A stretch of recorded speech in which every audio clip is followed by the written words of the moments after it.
This is a Blaze Radio production. We're covering who's on deck, hitting the ice on the hockey scene, and hosting a racing roundtable. This is sports. This is news. This is everything you need to know about the future. This is the Scoutin' Session. Hello, everyone. We welcome you back this Wednesday for episode 13 of the Scoutin' Session. We only have 2 weeks left to bring you the up-and-coming sports stars and highlight young standout performances at a professional level.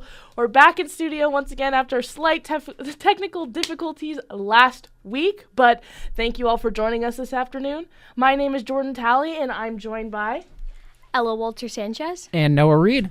And yeah, so let's just get right into it. We have a little bit different thing with Ella today than her usual. We're bringing back first and goal as we're ahead of draft day. Exactly. Yet again, not bringing you a baseball segment, but going ahead with first and goal. The draft, like Jordan was talking about, starts tomorrow. And I wanted to highlight the top 3 prospects in the draft via CBS because I felt like it would be, interesting to see who's at the top 3 because obviously we all have big college stars that, we know the names of and, here at Arizona State, we know the infamous Cam Skattebo. But I wanted to highlight the top 3 because these are likely people we're going to see be the future of the NFL. So the first projected number 1 pick is Travis Hunter, who's a cornerback from Boulder. And from CBS, this is like a part of his summary. As a receiver, Travis Hunter is reasonably sized, ultra twitchy, savvy receiver prospect. He plays fast and fluid with incredible burst off the line of scrimmage. His routes feature urgent but not rigid, awkward movements. And so Hunter spent 2022 at Jackson State and was the SWAC Freshman of the Year, 2023 at Colorado, and he won the Paul Horing Award for being the most versatile player. His strengths: he has effortless burst and fluidity, elite-level ball skills as a wide receiver or cornerback, and routinely finds the ball, speed, and body control. Weaknesses: smaller frame than what some teams look for. And the question is, can his body hold up, being a wide receiver and a cornerback in the NFL over a course of a season? Because obviously he wouldn't just be at one position. He's more of a versatile player. And that is projected prospect number 1. Projected prospect number 2 is Abdul Carter, who's a junior from Penn State.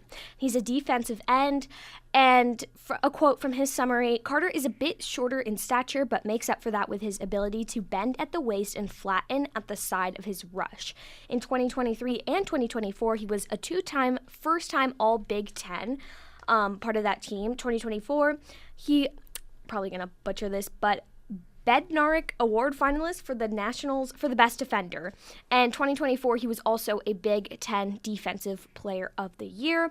His strengths: good flexibility, as talked about in his summary, good play strength, greatest ability under pressure, and good quickness to exploit oversetting linemen. His weaknesses: lack of experience as an edge runner, transferred that from off-ball. He wasn't always a defensive end, he was a linebacker, so he doesn't exactly have 3 years of experience as a defensive end.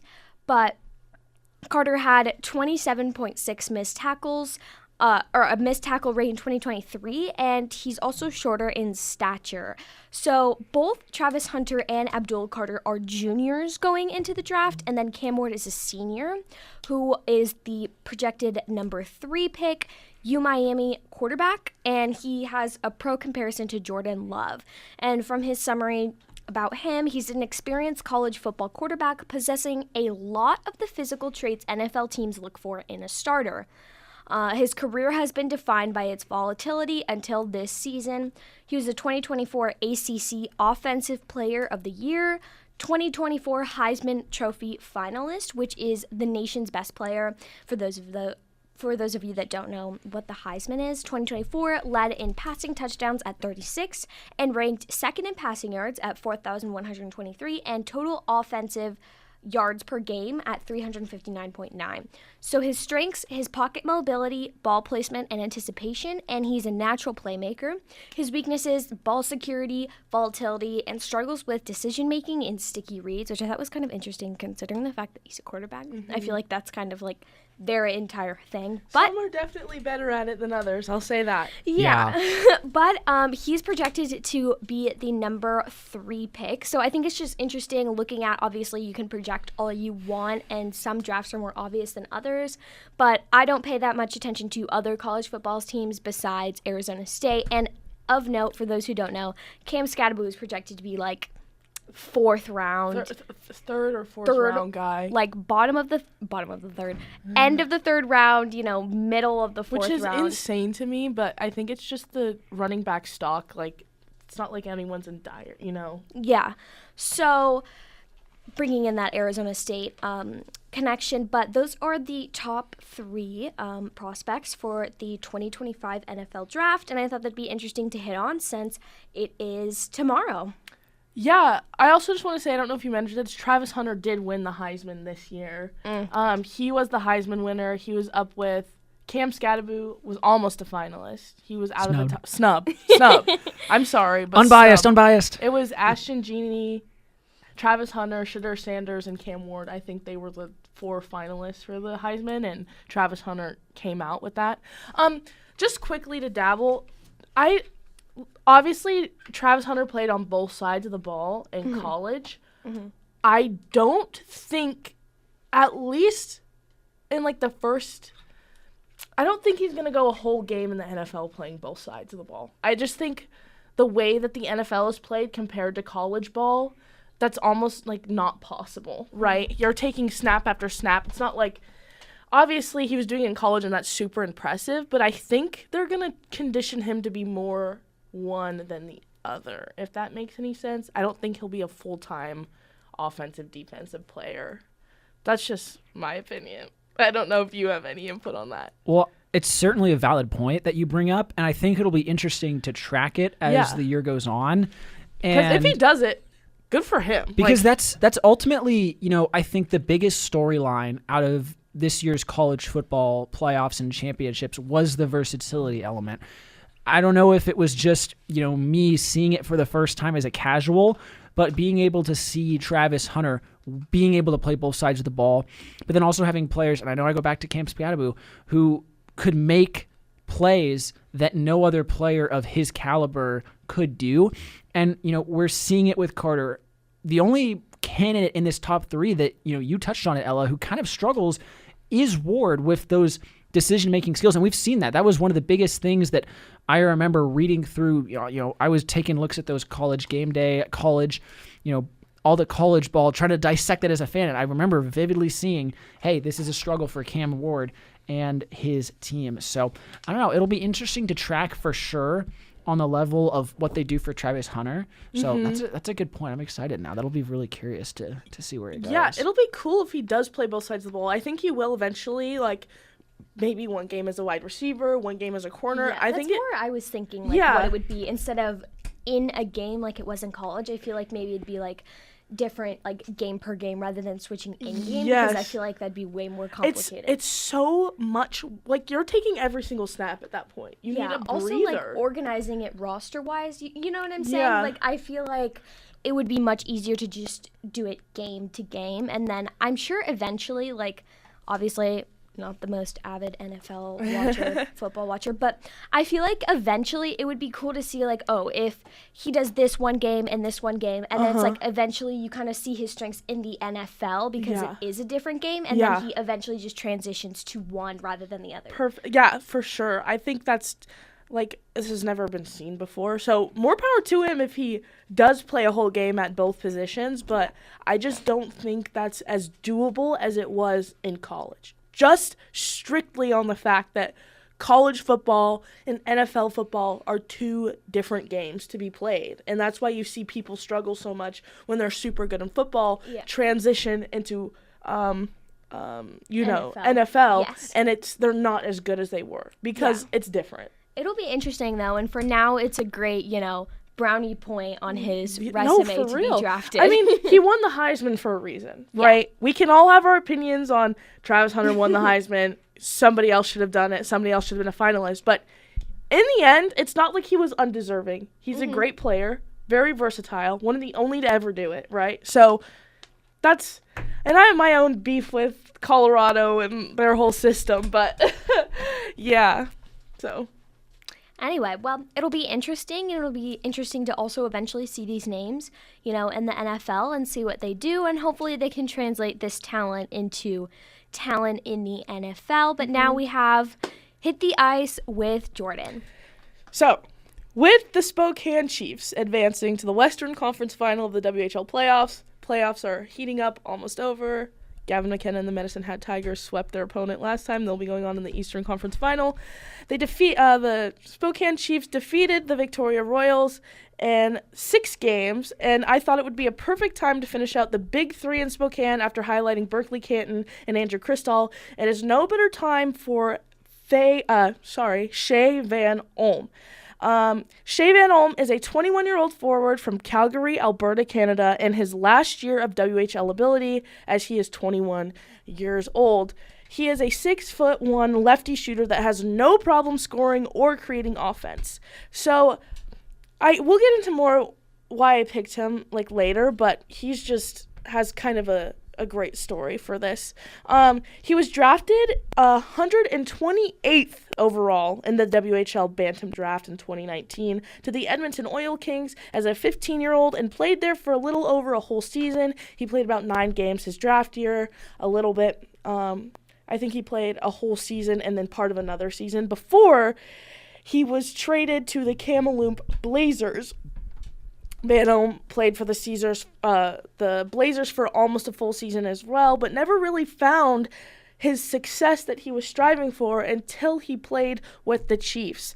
The 2024-2025 season is Van Olm's first full season with Spokane, and he has immediately found success with this group. Before coming to Spokane, Shea's career high in points was 64 points, and that was between his 19 games with the his 30 games with the Blazers after he was traded to Spokane. And Spokane in that end of that season, he was about a point per game player. He ended with 64 points, and 34 of those points came from 30 games with the Chiefs. So, he was a guy that didn't really have these big outbreaking seasons, never hit the 100-point mark, never even cracked 50, and now all of a sudden he's a point-per-game player. Before the trade to Spokane, he was a 30-point player per season kind of guy, and then you jump to this season. In 66 games played in Spokane for the regular season, Van Olm logged 49 goals and 43 assists for 92 points after barely being a 30-point per season kind of guy. And in the regular season, Van Olm was second on the team in points after Berkeley Canton with 109 and first in goals. And Van Olm has only warmed up in the postseason. In this year's playoffs, in 11 games, he has tallied 9 goals and 12 assists for 21 points, third behind the team-leading Canton and Cristall. So I just really loved this story because he was a guy that really flew under the radar. I mean, he won a Memorial Cup, which is the WHL championship trophy, with the Kamloops Blazers, but he only played 1 game that whole postseason. He wasn't a guy that was getting dressed every game. He wasn't a guy that was constantly scoring. He wasn't a guy that was constantly putting up the points. He really did not find his click and groove until he was traded to Spokane last season, in the middle of the season, and then after not being a points per game player all season, he immediately turns into a points per game player in the second half of the season. And I could be wrong, but I do think he is line mates with Cristall and Canton. I think they're that top line for Spokane. So, I mean, it's just the chemistry. He has a group of guys that he can feed off of. He has a group of guys that he can feed to. Obviously, it's not just him if he's on a team like the Blazers or the Edmonton Oil Kings, who haven't really had a ton of success like Spokane has. But, I mean, it was just cool to see and look at his stats and see that he really developed into this player almost immediately after a team change. He wasn't a top guy until later in his career. He's undrafted, unlike a lot of these guys that we've talked about and his teammates in Berkeley Catton and Andrew Cristall. He hasn't represented Canada in any tournaments, like no Hlinka Gretzky Cup, World Juniors, World Challenge, like anything like that. So it's cool to see him have this boost, and unfortunately it isn't his last year of eligibility, but he is committed to play for Penn State for the 2025-2026 season after completing his WHL eligibility. So, yeah, I just thought this was especially they just had an amazing comeback against the Royals, and now he's just finishing out that top 3 for them. So, yeah.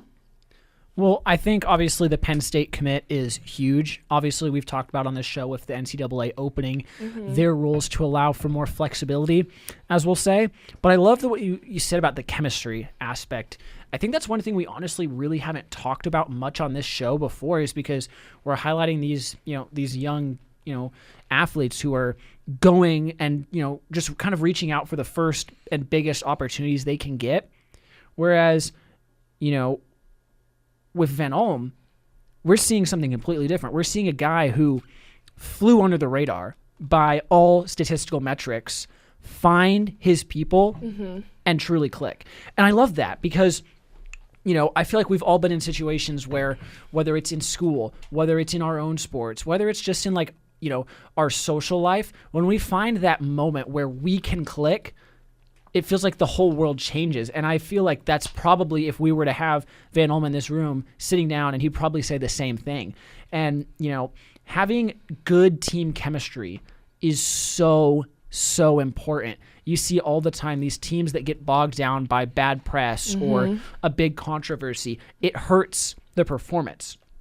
And so to have, Van Olm in this situation, it allows him to prosper. And I just love that out of the team. I love that Van Olm's embraced that culture, and I think this was a great choice, and I'm excited to see, how he does at Penn State. We'll have to get more updates. Ella, what are your thoughts? Yeah, I definitely feel like on that team aspect, not to bring baseball up, but I feel like one of the biggest things, not just chemistry, but even chemistry with the coaching staff. Exactly. I feel like there's so many stories, at least over the last decade, where people are at the D-backs, they do awful, and then they get traded away, and they do are great. Amazing. And it is the most frustrating thing ever as a fan, but it's there's such a big aspect of that, coaching staff. And I mean, even looking with, with Molly Miller and women's basketball, that's such a big thing right now, because they're clearing out the coaching staff, bringing in a new culture, bringing in a new coaching staff, and not necessarily it's not like Van Olm went into, a brand new coaching staff or whatever, but it's he found one that worked for him. Exactly. It's such a big deal with community. I mean, I feel like that was one of the biggest factors to even the Sun Devil football success was the community and Dillingham and the coaches and all of that. So it really just emphasizes, like Noah said, we haven't really had a story like this, but it really emphasizes it isn't all up to the player. A lot of it can also be your environment. Ton of factors. And he also went in, he didn't even play a full season with Spokane, and this year he's an assistant captain. So his leadership is felt on the ice, off the ice, in the locker room with everyone. So and even with these guys that I talked about, you could have all of the resume and the stats and everything, but then you could just be drafted to a place that just doesn't work for you, and unfortunately you're stuck there for a while. But it's a big factor to team and individual success is definitely environments. And one thing I want to touch on real quick is when you get in those situations that Ella just talked about, then you start asking yourself questions. Is it me? Am I the problem? So to see him turn that storyline from this is just a guy who, his career may come to an end in 3 to 4 years. So now he has a runway and he can take off. For sure. So wrapping up hitting the ice. We're going to take it to the track for the Racing Roundtable this week. Noah, what do you got? Fantastic segue. We're staying within the West Coast once again for this week's featured driver on the Racing Roundtable. We've talked California. We've talked Arizona. Let's head up to the Silver State to meet Henderson, Nevada's Tyler Reif. Tyler piloted the number 23 Sigma Performance Chevrolet in the ARCA Menards East Series this season for team owner Joe Fair. This guy's 17 years old, and he's been racing ARCA cars since his debut in 2022. I fact-checked this. He made his full-bodied NASCAR stock car debut at 15 years old. One of the younger drivers on the circuit. Ran a pretty well. Not great for, necessarily the competition, but pretty well for a young driver making his, mark on the series. But 2024 was by far his breakout season. Last year, he earned his first win at the national level, besting the field here at Phoenix Raceway. Then he went on to score wins at Shasta Speedway and Tri-City Raceway, finishing the season second in points. And guys, he is a wheel man. But so is his older brother, Tanner. Like many of the drivers we've highlighted so far on the show, the family is ingrained in the racing world. And I found this really, really cool. Tanner picked up his first ARCA West trophy just a few weeks back at Tucson Speedway. I think it's safe to say that Arizona has been kind to these two brothers, and I feel like this is a perfect way to hit our first fast fact. Missed it last week, but this week we're going to hit it. I thought it would be awesome to see which pair of brothers have been the most successful in NASCAR. You've got the Allison brothers, you've got the Waltrip brothers, and so many different sets of brothers, obviously the Labonte brothers as well. But the most successful brothers also hail from Nevada. It is Kurt and Kyle Busch, who we're going to highlight for a moment. Kurt's a recent Hall of Fame inductee for NASCAR. He won the 2004 Winston Cup Series championship and has 34 wins to his credit, while Kyle's still competing today with 63 victories, 2 championships, and over 200 combined wins on his resume. What are your guys' thoughts on Nevada producing some phenomenal pairs of racing drivers? I think it's just very funny coincidence, and obviously not just Nevada, but obviously, like you said, Arizona has been very kind to these brothers. But as somebody that's not, really into racing, it's cool to see like the brother aspect, because I feel like it's I can think of off the top of my head like 2 siblings I know in the MLB. And so I think it's cool when you have like not just success like, oh, my dad was great and so now I want to be like my dad, but like when siblings can be, great together, I feel like those are the best stories. I agree. And like you said, not to bring up hockey or anything, but like it's just way cooler to see, right? If they're doing it together, even if they're not for the same team or anything, automatically I think of the Hughes brothers in the NHL with Luke, Jack, and Quinn, the Tkachuk brothers with Brady and Matthew. There's the Nylanders. I feel like it just makes it more personable, especially in a field like racing where it has such a family aspect to it. I feel like a lot of the drivers we've talked about on the show, it's like, oh yeah, my dad was a racer, or my brother works in my garage and works on my cars, or my dad works on my car, and my uncle does that. It's very family oriented, at least from what I can see. You know what I mean? I think it's interesting because it's like an individual sport. Yeah. And so it's like, I feel like everybody, yearns to have, a team aspect, even in, all these individual sports. I feel like having a team aspect, and I feel like racers get that through their families. For sure. So it's just cool to see as well. Well, and you bring up a great point, Ella, about that individual aspect, because then you also want to have a good team around you as far as the race team for car setup for prep, because he made the big step to, race with the Sigma Performance team this year, and he's been really successful. Most recent start was in the ARCA East Series at historic Rockingham Speedway. I don't have enough time to talk about how much I was enjoying that race. He rolled off P3, contact from the wall, unfortunately ended his day early, but he had a strong run earlier this season at Five Flag Speedway, and so he's sitting third in the point standings. And I mean, this guy is he's raced everything under the sun: Bandoleros, quarter midgets, late models, legends. But one thing he hasn't raced is a late model stock car. He's actually making his Cars Tour West Series debut in the number 27 late model stock car. Orange County Speedway is the track. It's a 3/8 mile bull ring located in Rougemont, North Carolina. And then this is crazy. He's pulling double duty. He'll also be in a pro late model, the number 47 for Bison Lopez Racing. It is truly double duty for this young man this weekend. But, man, he's all over the map. I've had the opportunity to talk with him a few times down on the West Coast, and he's got a good head on his shoulders and a very, very bright future ahead of him. I mean, yeah, it's just, like we said, cool to see more local-ish talent. I know you have all these connections on the West Coast with racers and stuff, so it's kind of cool to just, we get to talk about them. You have those, like, personal, not necessarily with, like, his, but just in general. So, yeah. Yeah, I think it's great. I mean, we talked about some more older players. Not older, but, like, older in the scheme of what we talk about. Yeah. So it's just cool to every single show be reminded of these, 17-year-olds that are doing great things, especially with racing. Like, I mean, when we talked about, like, what did we talk, 12-year-old? Like, Yeah. what? Like, how do you, like, you're driving a car and you're 12? You're not legally allowed to have a driver's license in, like, railroads, but yeah, sure, you're a racer. We'll give you a super. Do you guys do super license? We do not do super Okay, licenses. well- Sorry, that probably blows the European Oh, mind. yeah, whatever. Hey, speaking of blowing the European mind, Le Mans documentary from the NASCAR Garage 56 entries dropping in June. So Maybe I'll have to watch. You'll have to. I do enjoy Le Mans. But anyways, I think that's about wrapping it up for us before Yep. we get on any more tangents where Noah likes to attack my F1 knowledge. just a bit.